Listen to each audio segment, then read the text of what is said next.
Haleluya. Jadi minggu ini, bulan ini adalah bulan keluarga. Katakan keluarga. Jadi semua kita berada di dalam keluarga SHBKL Bahasa Malaysia. Maka mulai pada hari ini saudara, setiap hari Ahad kita ada 2 khotbah, oke, 2 firman Tuhan. Jadi bersama dengan saya pada hari ini, jangan tergopoh balik saudara. Kita akan mendengar firman Tuhan sebentar daripada saya. Kemudian kita akan mendengar firman Tuhan daripada senior pastor kita, yaitu Pastor Dr. Chi Weng Chi, melalui video pada hari ini saudara, tentang apa itu SHBKL. Amin. Jadi pada minggu ini, pada bulan ini kita menghargai semua leaders, semua pelayan-pelayan Tuhan, semua volunteers yang ada saudara. Dan tidak terlupa juga semua jemaat-jemaat Tuhan. Amin. Jadi pada hari ini kita mau menghargai semua pribadi kita yang ada. Kemudian saudaraku yang dikasihi oleh Tuhan, pada bulan ini juga kita merayakan ulang tahun SHBKL Bahasa Malaysia yang ketiga. Katakan yang ketiga. Jadi kita masih baru saudara, kita masih mulai belajar membangun gereja Tuhan. Dan kita percaya kemurahan Tuhan, kebaikan Tuhan menyertai setiap pribadi kita. Amin. Nah jadi dalam bulan ini kita akan mendengar apa isi hati Bapak-bapak gereja Tuhan, Bapak-bapak rohani yang ada di tempat ini saudara.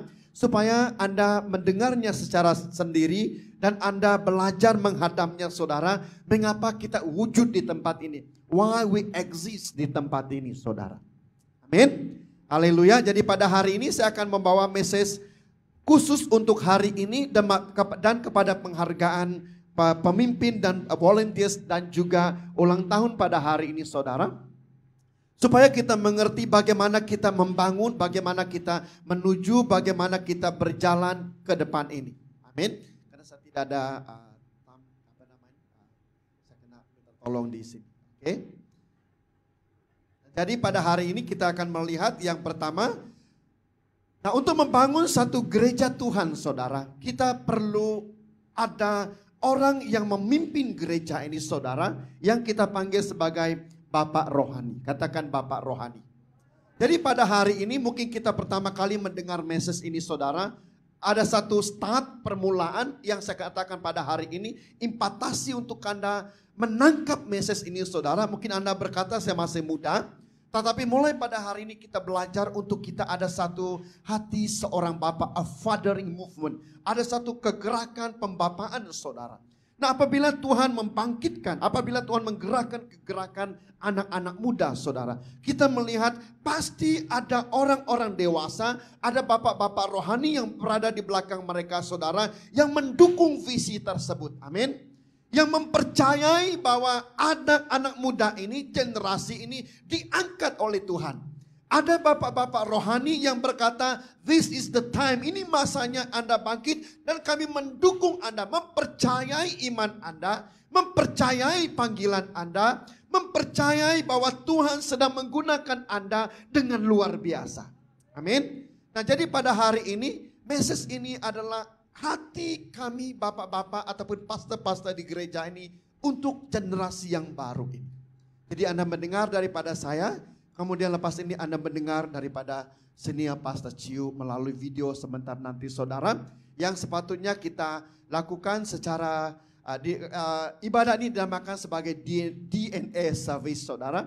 Tapi kita adakannya sampai petang nanti, makan minumnya tidak ada di tempat ini.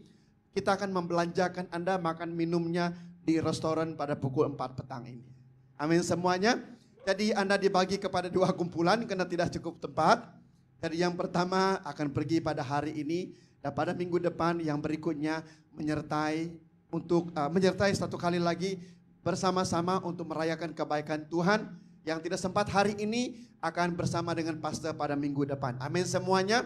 Jadi semua kita akan diberkati, akan dilayani oleh Tuhan dengan luar biasa. Amin. Nah mari kita melihat pada hari ini saudara, pada siri Olimpik di Barcelona yang terjadi beberapa tahun yang lalu saudara. Nah dalam perlombaan lari 400 meter seorang pelari bernama Derek saudara. Ini dia Derek ya. Kamu lihat di sini. Siapa minat suka angkat tangan? Ya kenapa saya suka Derek 400 meter saudara? Karena saya pelari 400 meter. Ya saya berlari tidak sampai 1 menit. Tapi saya nomor 2 saja ya. 100 meter tidak sampai 100 menit. Hanya 42, 45 saat. Zaman saya kuat-kuat. Oke, jadi saya adalah short distance pelumba ya. Oke, nah apa yang terjadi dalam perlombaan ini adalah Derek harus dia harus memenangkan perlombaan ini saudara, dan dia adalah orang yang mungkin menjuarai perlombaan ini dan mendapat pingat emas. Tetapi dalam perlombaan tersebut tidak beberapa meter lagi ke depan sana saudara, tiba-tiba dia mendapat kekencangan otot. Kita melihat di sini saudara, dan dia tidak boleh berlari. Dia tidak boleh berlari, kemudian dia coba mau pergi berlari tapi tidak mampu dan dia terjatuh. Anda boleh melihat di dalam YouTube saudara. Nah apa yang terjadi? Berlari satu orang tua kepada dia saudara. Dan rupa-rupanya orang tua ini adalah bapak kepada Derek saudara. Yang bernama Jim Redmond saudara. Nah apa yang dibuat oleh bapaknya saudara? Dia memegang Derek tadi saudara. Kemudian berjalan perlahan-lahan. Dan bila mau sampai ke garisan penamat, beberapa meter mau sampai ke garisan penamat, bapaknya melepaskan dia saudara. Walaupun dalam kesakitan, Derek tetap berjalan dan berjalan sampai ke garisan akhir. Dan apa yang terjadi pada hari itu saudara? Perlombaan sudah berlalu, ada juara, ada tempat ketiga dan kedua dan sebagainya saudara. Tetapi seluruh stadium itu berdiri bertepuk tangan saudara. Karena ada seorang bapa membawa anaknya saudara. Menghabiskan perlombaan tersebut. Dan anak ini apa terjadi saudara? Menjadi wira pada masa itu di seluruh dunia. Nah apa yang terjadi pada masa itu saudara? Itu menaikkan semangat Olimpik Barcelona pada masa itu saudara. Anda dihantar bukan untuk memenangkan pertandingan. Anda dihantar oleh negaramu untuk menghabiskan perlombaan. Amin semuanya saudara. Dan itu terjadi pada masa itu. Karena ada hati seorang bapa yang mengerti, yang mengenal anaknya bernama Jim saudara. Melihat kekuatan kelemahan anaknya pada masa itu. Turun daripada tempat sorakan yang ada. Mengangkat anaknya saudara. Supaya berhasil menghabiskan perlombaan. Amin semuanya saudara. Jadi pada hari ini saudara, message pembapaan rohani, a fathering movement ini saudara. Untuk gereja ini, untuk generasi ini saudara. Anda maju ke depan, Anda menuju ke garisan akhir. Pasti ada cabarannya, pasti ada kesukarannya. Pasti ada masa yang kau give up. Pasti kau merasa sakit. Pasti ada yang terlantar di hospital. Pasti ada engkau merasa, Tuhan engkau di mana lagi? Tapi di saat itulah engkau memerlukan seorang bapa rohani yang memimpin hidupmu. Amin semuanya. Nah, mari kita beri tepukan bagi Tuhan pada hari ini. Nah itu sebabnya pada hari ini saudara, dalam pergerakan generasi baru pada hari ini, kita mengerti bahwa pengurapan pembapaan itu harus ada dalam gereja Tuhan.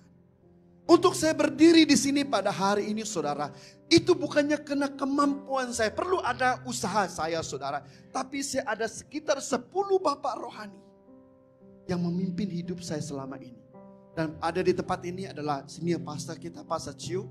Selama 1 tahun pertama saya berada di SIBKL. Setiap bulan dia mementor saya saudara. Saya ada personal masa dengan dia. Dan dia tanya saya satu persatu saudara. Setiap bulan berjumpa dengan dia. Sampai mau pandemik yang ada saudara, kita tidak boleh berjumpa lagi secara fisikal. Dia berdoa untuk saya, dia memberkati apa yang saya lakukan saudara. Nah kenapa saya berdiri pada hari ini? Karena ada seorang bapa yang percaya kepada saya. Yang percaya kepada panggilan yang ada. Yang percaya saya boleh melakukannya. Dan saya memberikan 100% yang ada saudara. Karena kalau saya lemah, ada seorang bapa yang mengangkat saya semula. Amin semuanya saudara. Nah itu sebabnya di tempat ini, di mana kita berada pada hari ini, kita perlu ada seorang bapa. Saya ada bapa rohani yang memimpin saya masa saya belajar saudara. Mereka tahu bagaimana memimpin rohani, memimpin pelajaran, memimpin kehidupan saya saudara. Dan sampai pada hari ini saya memohon nasihat daripada mereka. Jadi pada hari ini kita melihat apa yang terjadi dalam dunia sekarang. Satu kajian yang ditulis oleh di Amerika Serikat, saya translate dalam bahasa Malaysia, fatherless epidemic, saudara. Ya, mari baca sama-sama 2-3. Kanak-kanak dari rumah tanpa bapa lebih berkemungkinan miskin, terlibat dalam penyalahgunaan dada dan alkohol, berhenti sekolah, mengalami masalah kesehatan dan emosi. Kanak-kanak lelaki lebih cenderung untuk terlibat dalam jenayah, dan kanak-kanak perempuan lebih cenderung untuk hamil ketika remaja. Jadi ini kesannya, saudara. Nah, jadi pada hari ini saya mengambil Yohanes 14 untuk kita belajar, ya. Bagaimana kita memiliki hati Bapa? Dan seterusnya pada hari ini, apa respon kita menjadi seorang anak? Amin semuanya. Kita baca ayat ini 2-3. Yesus menjawab, "Akulah jalan, kebenaran dan hidup. Tiada seorang pun datang kepada Bapa kecuali melalui aku." Dari ayat ini, saudara, Yesus menjawab kepada murid-muridnya. Menanyanya, "Tunjukkanlah Bapa itu kepada kami." Tunjuk. Jadi ini murid-muridnya, saudara. Lalu Yesus beritahu kepada mereka, "Kau mau tahu Bapa itu? Lihatlah saya pada hari ini. Akulah jalannya. Akulah kebenarannya. Akulah hidupnya.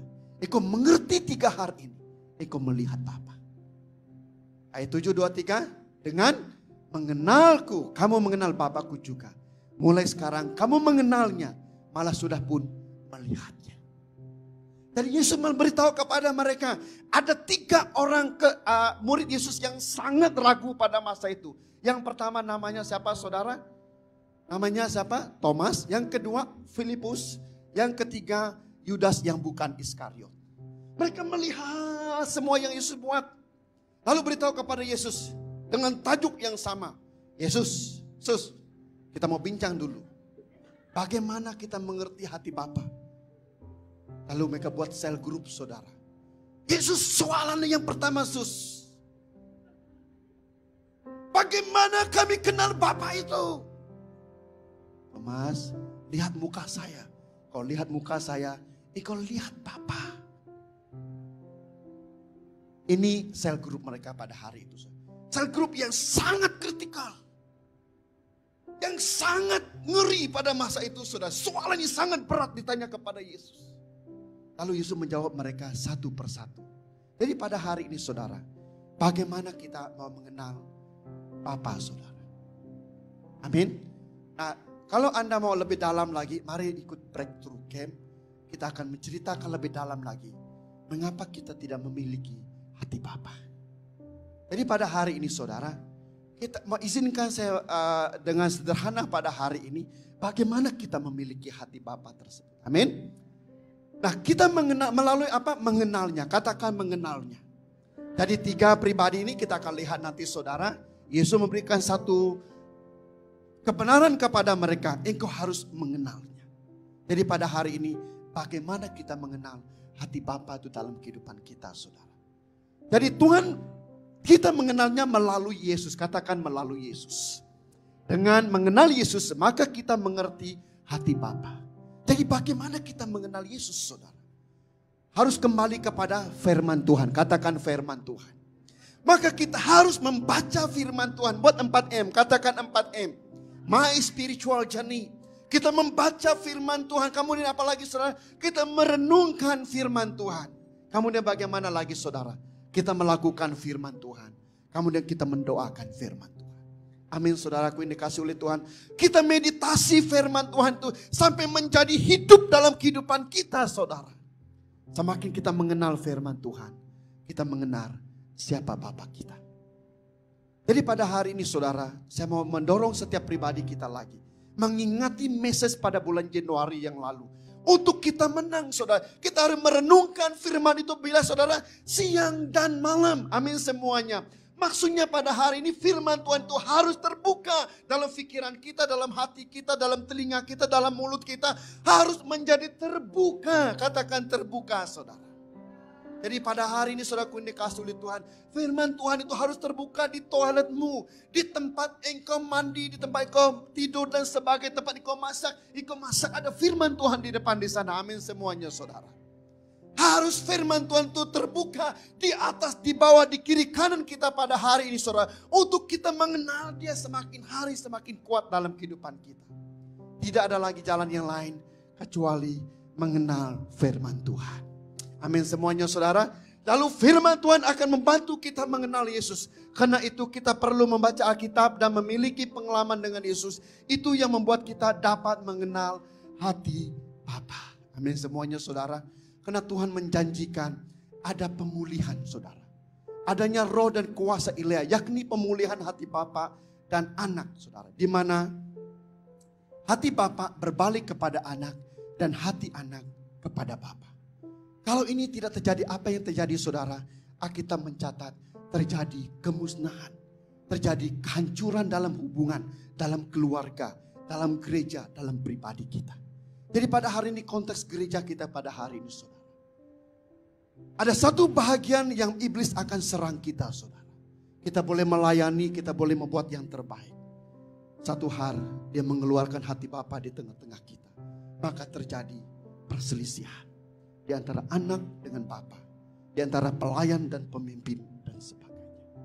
Nah apabila Tuhan menegur ini saudara. Karena dia mau pada hari ini hati yang berbalik antara Bapa dengan anak adalah anak itu mau taat. Katakan taat saudara. Jadi Anda dengan saya harus memiliki hati anak terlebih dahulu. Maka kita memiliki hati seorang Bapa. Tidak mungkin engkau memiliki hati seorang Bapa sebelum engkau memiliki hati seorang anak. Maka doa saya pada hari ini. Kau mengalami terobosan hati seorang anak. Amin semuanya saudara. Siapa yang tidak pernah menghubungi mak bapaknya dalam 1-2 bulan yang lalu? Kau mau meses, saya benci engkau. Wow. Saya mau meses lagi, saya benci engkau. Hari ini kau mengalami terobosan di depan Tuhan. Amin saudara.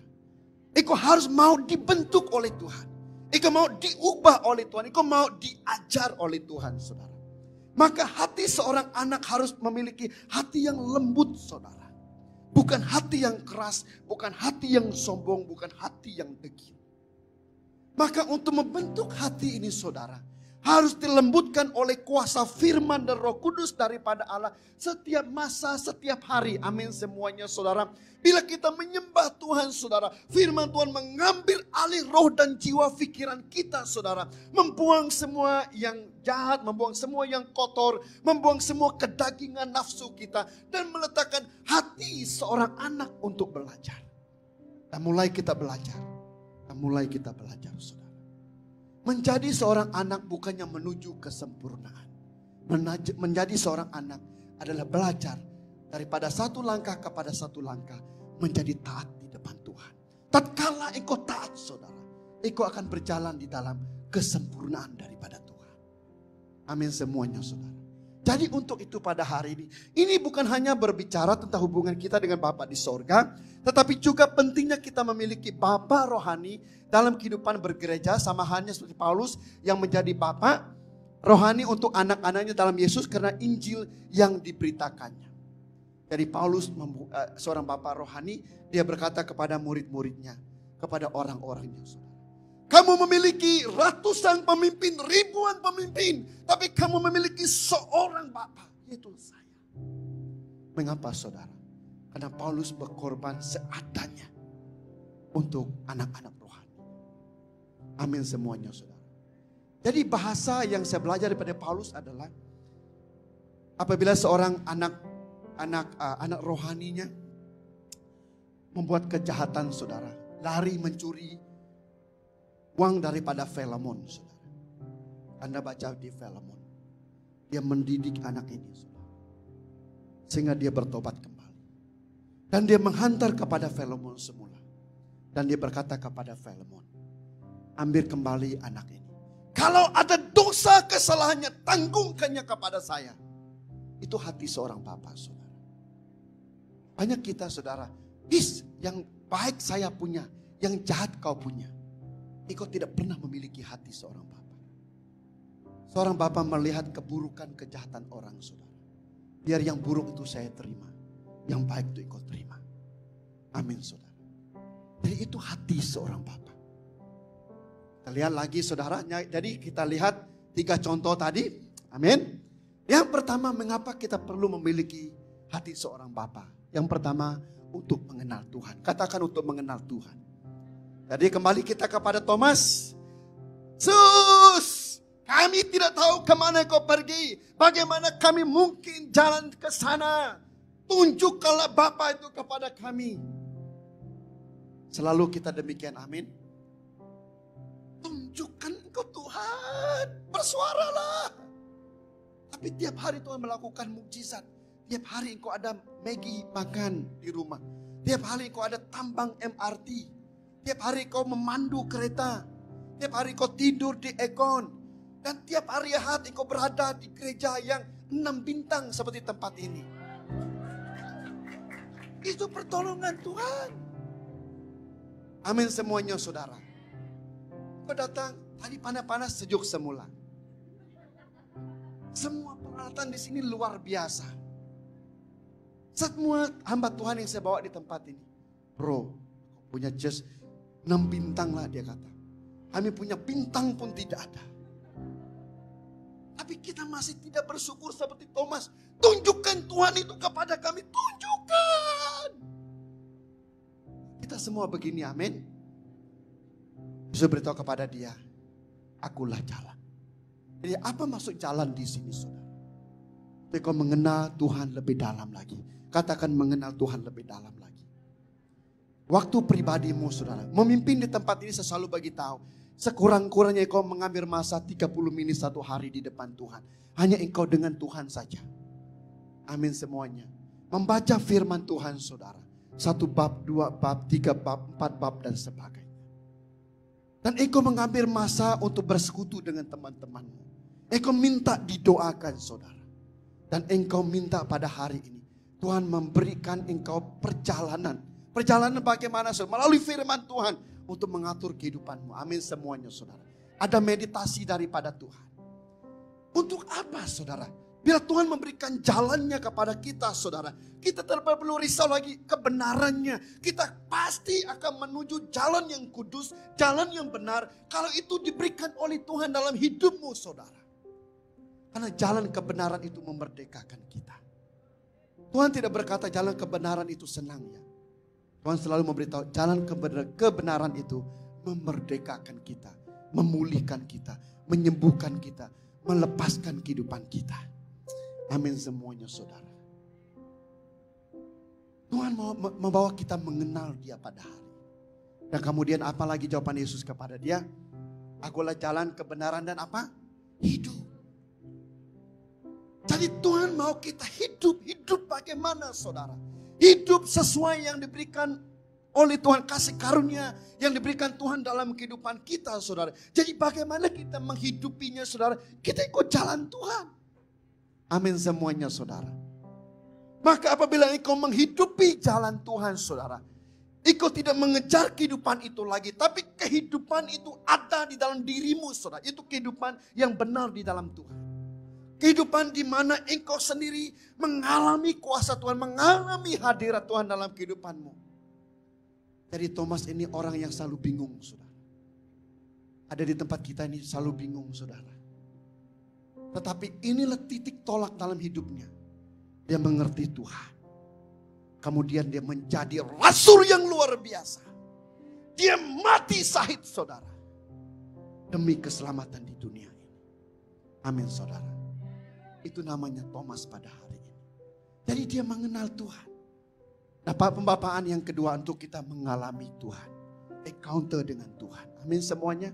Ini yang luar biasa lagi. Filipus lagi tanya. Dia tidak puas hati dengan Thomas. Thomas soalan kamu belum lagi kuat. Belum lagi bagus. Kemudian Filipus tanya lagi. Sus, tunjukkan lagi sekali Bapa itu kepada kami. Supaya kami puas. Dia tidak puas dengan jawaban Yesus kepada Thomas. Jadi saya mau tanya kita pada hari ini saudara. Ada kita mengalami seperti itu saudara. Setiap kali amin. Ini murid Yesus saudara. Filipus. Siapa nama Filipi di sini angkat tangan? Yesus ini untukmu pada hari ini. Tidakkah kamu percaya bahwa aku di dalam Bapa? Kalau saya Filipus, kamu di dalam Bapa, tengok Yesus belakang, mana tuh Bapa? Tidak nampak. Dan Bapa di dalam aku, dia mau teropong lagi tubuh Yesus, tidak nampak tuh Bapa. Segala yang kukatakan kepadamu bukanlah daripadaku, tetapi daripada Bapa yang tinggal di dalamku. Saya merenung peristiwa tiga sekawan ini, saudara. Apabila Yesus berkata kepada Filipus, aku di dalam Bapa, Bapa di dalam aku. Katakan 2, 3, aku di dalam Bapa, Bapa di dalam aku. Jadi pada hari ini, John di dalam Bapa, Bapa di dalam John. John di dalam Bapa, Bapa di dalam John. Satu hari saya menyebut itu, saudara. John di dalam Bapa, Bapa di dalam John. Satu hari saya menyebut perkataan ini, saudara. Saya mengalami kuasa Tuhan. Karena orang yang memimpin hidup ini adalah Bapa. Orang yang memberikan jalan dalam hidup ini adalah Bapa. Orang yang memberikan kebenaran dalam hidup ini siapa? Bapa. Orang yang memberikan kehidupan dalam hidup saya siapa, saudara? Bapa. Bapa maukah saya sakit? Tidak. Kalau saya sakit dia mau apa? Sembuhkan. Amin semuanya, saudara. Kalau saya kekurangan, Bapa pasti akan memberi makanannya. Amin semuanya, saudara. Kalau Bapa saya mengalami kesukaran, apa yang Bapa buat dia akan memberi kelepasan, kesenangan, kehidupan, pemulihan dan sebagainya, saudara. Kalau Bapa itu yang baik, saudara. Engkau meminta roti, dia tidak memberikan batu, saudara. Apakah lagi Bapa yang di sorga? Kalau engkau meminta sesuatu yang luar biasa, dia pasti memberikannya dalam hidupmu pada hari ini. Amin semuanya, saudara. Jadi saudara dikasih oleh Tuhan, mengapa kita tidak mengalami Tuhan? Karena kita tidak mengerti kebenaran ini. Dan baru saya mengerti, Filipus sangat rohani. Bila dia menanya soalan ini, dia adalah anak murid yang sangat rohani. Karena dia menanya soalan yang luar biasa. Yesus beritahu kepada dia, Bapa di dalam John, John di dalam Bapa. Filipi di dalam John, Filipi di dalam Bapa, Bapa di dalam Filipi. Jadi pada hari ini saudara, kau balik, John di dalam Bapa, Bapa di dalam John. Kau akan mengalami lawatan Tuhan. Bukan begini ya, TikTok di dalam John, John di dalam TikTok, bukan. Jadi kau hidup TikTok saja, saudara. FB di dalam John, John di dalam FB. Maka FB lah kau sepanjang hari. Ini terjadi dengan kita. Amin semuanya. Haleluya. Mari kita beri tepukan bagi Tuhan, saudara. Yang ketiga, mengasihi.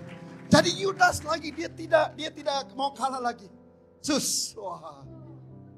Mengapa engkau memperhatikan diri kepada kami tetapi tidak kepada dunia? Yesus menjawab, das. Sesiapa yang mengasihiku akan menuruti ajaranku. Bapakku akan mengasihinya. Dan kami akan datang kepadanya. Serta tinggal bersama dengan dia. Yesus menjawab mereka dengan perspektif yang berbeda. Tetapi semakin dalam. Amin semuanya, saudara. Jawaban Yesus kepada Yudas yang terakhir. Das, saya di dalam engkau.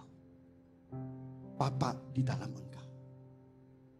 Jadi pada hari ini, Yesus menjawab kepada mereka. Mas, Filip, Das, mengenal saya di dalam kamu, kamu di dalam saya. Dan sekarang saya dan Bapa tinggal di dalam kamu semua. Amin semuanya, saudara. Mereka mengalami hati seorang Bapa. Dan apa terjadi dengan mereka semua ini, saudara? Mereka adalah rasul-rasul yang luar biasa.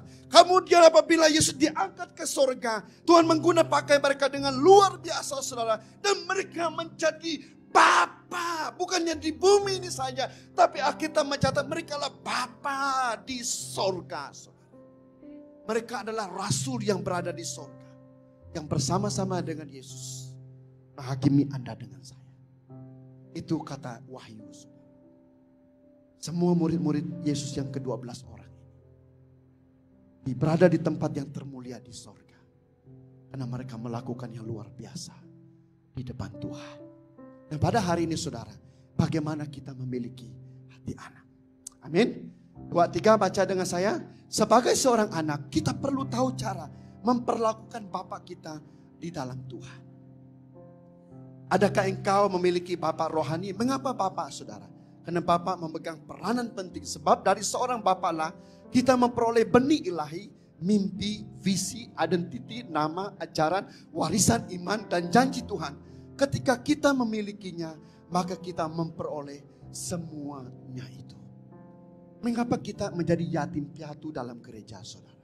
Kita tidak bertumbuh karena kita tidak ada Bapak rohani, saudara. Saya ada 3 orang kakak rohani semasa saya bertumbuh dalam Tuhan. Setiap hari mereka kacau saya, saudara.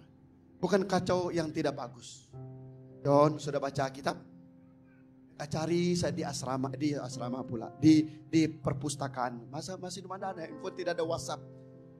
Oke, kalau mau cari saya, ini meja saya untuk saya belajar. Mereka cari, saudara. Bagaimana doamu pada hari ini? Bagaimana hidupmu pada hari ini? Dan sampai saya akan mati, saya akan ingat muka mereka, saudara. Karena mereka lah iman saya bertumbuh pada hari ini. Seorang Iban, seorang dusun, seorang bidayu. Semua mereka perempuan, saudara. Kakak rohani yang luar biasa. Sampai saya mati, saya akan ingat nama mereka. Karena mereka lah iman saya bertumbuh, saudara. Sakitkah ditegur? Sakit. John, jangan main-main perempuan ya. Main-main Alkitab. Itu nasihat mereka. Jadi jangan hanya puas menjadi pengunjung gereja, tapi marilah kita memiliki Bapa rohani, keluarga rohani, dan mau dimuridkan, dan kita akan diberikan warisan dan mimpi Tuhan yang luar biasa untuk kita bekerjakan. Mari bersama membangun dan mengerjakan mimpi Tuhan ini. Jadi untuk itu kita menjadi seorang anak. Katakan seorang anak, saudara. Jadi kita lihat bagi segi masa lagi, Kejadian 9, kisah Nuh dan Hem, oke? Dan kemudian kisah Raja Absalom, Raja Daud, dan juga Raja Saul, saudara. Saya tidak baca untuk kita. Nah, apa yang terjadi dengan Hem, saudara? Jadi pengasas anggur yang pertama di dunia adalah Nuh, saudara. Dan penggosip yang pertama di dunia adalah Hem, saudara. Jadi dalam gereja, jangan seperti Hem menggosip, saudara. Kemudian Nuh mabuk, saudara. Dan dia telanjang. Kemudian Hem melihat bapaknya. Bapak saya telanjang.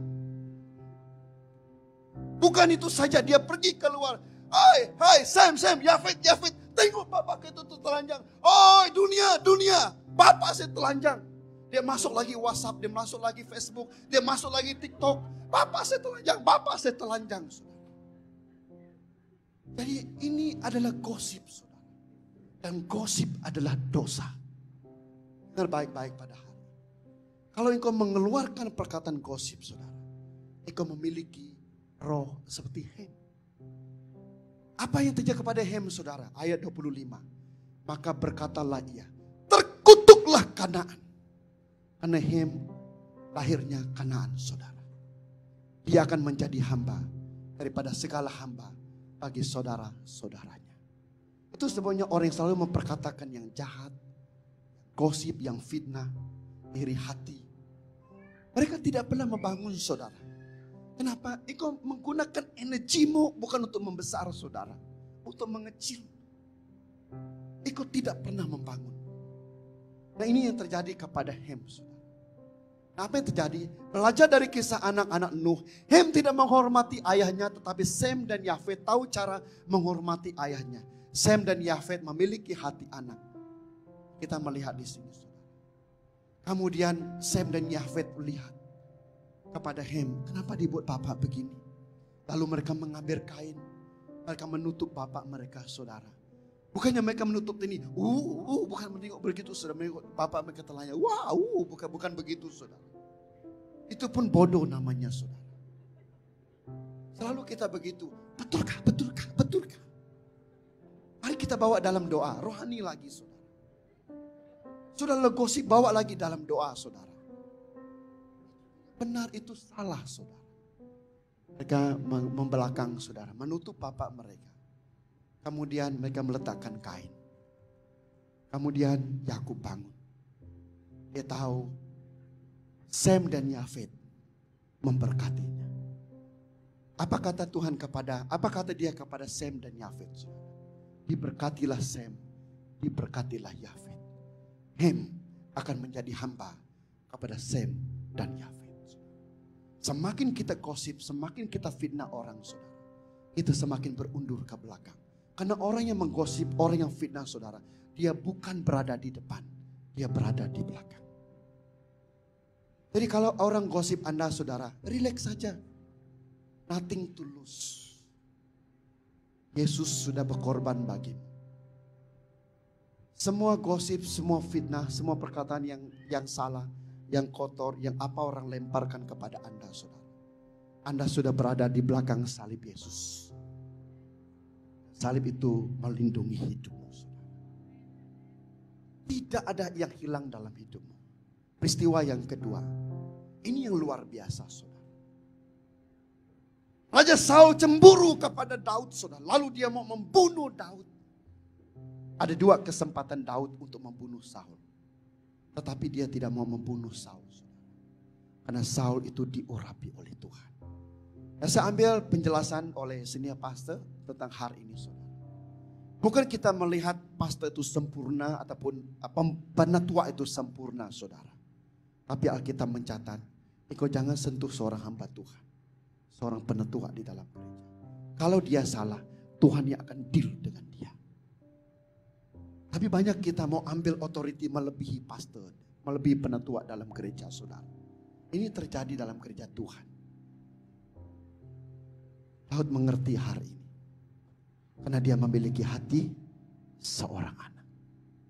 Katakan hati seorang anak. Sem dan Yafet memiliki hati seorang anak. Nah, apa yang terjadi kepada Daud? Dia mengalami ancaman yang sama. Absalom anaknya yang sulung saudara. Beritahu kepada Daud, Bapak, saya anak sulung, saya anak kandung. Saya harus menjadi raja. Apakah Daud mengasihi Absalom? Dia sangat mengasihi Absalom. Sangat mengasihi Absalom. Buktinya, dia berkabung berhari-hari saudara. Atas kematian Absalom. Tetapi dia memberitahu dengan Absalom, Absalom, engkau saya kasihi, tapi engkau bukan raja Israel. Raja Israel itu adalah Salomo. Karena Salomo yang dipanggil Tuhan. Dia masih lagi saudara. Ini melambangkan roh seniority dan roh keagamaan. Selalu kita berkata, saya yang senior. Saya harus menjadi pemimpin. Saya harus menjadi ketua. Tapi inginkan saya beritahu pada hari ini saudara. Itu adalah roh Absalom. Roh Absalom memusnahkan keluarga. Membawa dalam gereja. Memusnahkan gereja. Apa yang terjadi? Dia halau Daud. Dia halau semua orang daripada istana. Dan dia istiharkan dia sendiri menjadi Raja Israel. Apa yang terjadi saudara? Tuhan campur tangan. Absalom mati. Raja Daud menangisi Absalom saudara. Walaupun dia bersalah, dia mengasihi Absalom. Siapa yang diangkat saudara? Raja Salomo. Raja Salomo yang diangkat oleh Tuhan. Di sana kita belajar Daud memiliki hati seorang bapa. Jadi pada hari ini dalam gereja Tuhan saudara. Di dalam gereja kita SIB, Sidang Injil Borneo. Kita ada perlembagaan. Salah satu perlembagaan adalah pendisiplinan. Jika ada kesalahan yang berat, yang pertama dosa seksualiti, yang kedua dosa keuangan, yang ketiga dosa kekacauan akibat degil dan sombong saudara. Mereka boleh didisiplinkan 12 hingga 24 bulan. Tapi apakah kita membuat itu di gereja saudara? Untuk memulai gereja ini, Tuhan mengajar saya melalui bapak-bapak rohani yang lain. Utamakan terlebih dahulu hati Bapa, bukan penghukuman. Amin semuanya saudara. Jadi tidak pernah Anda mendengar saya membuat pendisiplinan di gereja saudara. Karena kita mengutamakan hati seorang bapa. Kan di sana mengajar saya hati seorang anak. Nah, apa yang terjadi kepada Salomo saudara? Salomo memiliki hati seorang anak yang luar biasa. Hanya satu ketika dia jauh daripada Tuhan. Dia jatuh dalam hadirat Tuhan. Dia jatuh dalam kuasa si jahat. Karena dia jauh daripada firman Tuhan. Tapi kalau dia mengikut perintah bapaknya Raja Daud, dia tidak pernah jatuh dalam hidupnya. Amin semuanya saudara. Jadi ada 3 hal yang kita perlu buat pada hari ini. Yang pertama, ketundukan hati. Katakan ketundukan hati. Nah, hati yang tunduk itu adalah posture saudara. Itu namanya kedudukan posture. Bukan perbuatan saudara. Jadi ketundukan hati saya, pastor kata, no JJ, you have to relook on it again. Oke, saya berdoa puasa, saya lihat lagi. Karena budget kita tinggi. Mereka kata budget kita tinggi. Saya berdoa lagi Tuhan. Saya tunduk kepada dia. Saya lihat lagi, saya turunkan lagi budget ini. Itu namanya hati tunduk saudara. Kita mendengar daripada mereka. Datang Elda Kuntat berjumpa dengan saya. JJ, please cool down, please cool down. Kamu rehat dulu, rehat. Nanti kamu burn out. Saya dengar nasihat mereka. Itu ketundukan hati saudara. Kita lihat Raja Daud, Absalom, Yakub dengan anaknya Sem dan Yafet. Yang kedua, keterbukaan. Katakan keterbukaan. Seperti Yesus dan Petrus saudara. Petrus menyangkal Yesus 1 kali. Yesus, saya menolak engkau hari ini. 1 kali Yesus menunjukkan mukjizat lagi kepada dia. Terakhir bila dia menjala ikan, Yesus berjumpa dengan Petrus. Peter, apakah engkau mengasihi aku? Eros saudara. Yesus, saya mengasihi engkau. Yang kedua, kasih filio. Peter, apakah engkau mengasihi aku? Petrus menjawab, ya Yesus, engkau tahu aku mengasihi. Yang ketiga, kasih agape. Petrus, apakah engkau mengasihi aku? Petrus menjawab, Yesus. Dia tidak menjawab lagi saudara. Yesus berkata, jika engkau mengasihi aku, pergilah menjadi penjala jiwa-jiwa. Lalu Yesus membuat perkataannya. Saya akan mengikuti Yesus. Tetapi saya akan disalibkan. Kepala saya ke bawah, kaki saya ke atas. Dan itu yang terjadi kepada Petrus. Dia disalibkan. Kakinya ke bawah. Kakinya ke atas. Kepalanya ke bawah saudara. Keterbukaan untuk kita dikoreksi. Diperbetulkan oleh Tuhan. Dengar baik-baik saudara. Apabila kita diperbetulkan, diperbaiki oleh Tuhan saudara. Maksudnya Tuhan sangat mengasihi kita. Amin semuanya saudara. Tuhan sangat mengasihi kita. Itu sebabnya dia memperbetulkan hidup kita. Yang ketiga, kedewasaan hati. Raja Daud dan Raja Saul. Bila saya merenung bagaimana Raja Daud lari saudara. Dia lari. Sampai ke Gua Adulam dia lari. Gua Adulam maksudnya kesepian, kesunyian. Gua Adulam maksudnya saya tidak ada harapan lagi. Gua Adulam maksudnya saya tidak ada lagi pengharapan menjadi raja. Saya menjadi orang buangan. Tapi di sanalah Tuhan mengajar dia. Hatinya menjadi dewasa. Saudara. Dan dia mendapat kesempatan membunuh Saul. Tapi dia tidak menggunakan 2 kesempatan itu membunuh Saul. Tapi apa yang dia buat saudara? Ini luar biasa. Dia mengumpul semua tulang-tulang Saul. Yonatan anak Saul saudara. Dan dia buat perjanjian. Semua keturunan Saul dan Yonatan harus tinggal di dalam istana. Dan ada seorang anak cucu ataupun keturunan Saul bernama Mephiboset. Dan Mephiboset ini timpang saudara. Dan dia berkata kepada Mephiboset, demi Saul, demi Yonatan, tinggallah semeja dengan saya. Jadi musuhnya saudara, dia bawa makan semeja dengan dia. Dan semua peninggalan Yonatan dan juga Saul diberikan kepada Mephiboset, saudara. Itu hati seorang bapa. Dan itu yang dimiliki oleh Daud, saudara. Dia tidak membalas dendam. Dan Mephiboset tinggal di dalam rumah istana bersama dengan Daud. Sampai kepada penghujung kehidupan mereka. Jadi pada hari ini mari saya mengajak kita bangkit berdiri. Saya menutup di tempat ini pada hari ini. Persembahkan hidupku kepadamu Tuhan.